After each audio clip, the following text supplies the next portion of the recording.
Los Angeles లో wild fire spread అయిపోయింది. చాలా మంది భవనాలు అందంగా కట్టుకున్నారు, యాక్టర్లు ప్రపంచంలోనే మెప్పు పొందారు.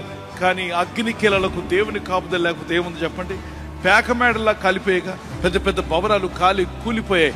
ప్రపంచంలోనే అతి ఖరీదైన భవనాలట, ప్రపంచంలో అతి ఖరీదైన వాహనాలు కలిగినటువంటి వాళ్ళు.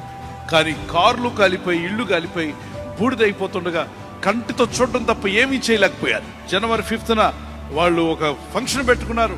హాలీవుడ్ యానివర్సరీ జరుపుకుంటున్నప్పుడు అక్కడ లాస్ట్ లో దేవుడిని ఎగతాళి చేసేలాగా ఒక మాట చెప్పారు. God has got only 0 mark. ఈ సృష్టికర్తకు 0 మార్కులు వచ్చాయి.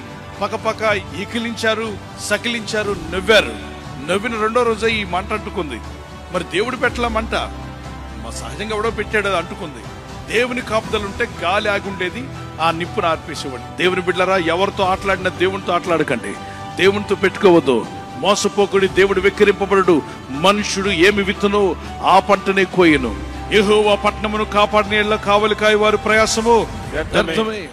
If God doesn't protect the city cannot be protected. కనుక దేవుని కాపుదల మనకు కావాలి. Pray for California, pray for Los Angeles, pray for every God shall. ప్రభువా, నష్టపోయిన వారిని జ్ఞాపకం చేసుకో. కాలిపోతున్నటువంటి ఆ యొక్క వైల్డ్ ఫైర్స్ పూర్తిగా సీజ్ అయిపోవాలి. ఇలాంటివి మరి ఎన్నడూ రిపీట్ కాకుండా సహాయం చేయండి. కాపుదల మాకు కావాలి. నశించిపోతున్న ఆత్మల రక్షణలోకి వచ్చును గాక. ప్రతి ఒక్కరూ డివైన్ ప్రొటెక్షన్ లోకి అడుగు పెట్టుదురు గాక. యేసు క్రీస్తు నామములో అడుగుచున్నాము తండ్రి. ఆమేన్.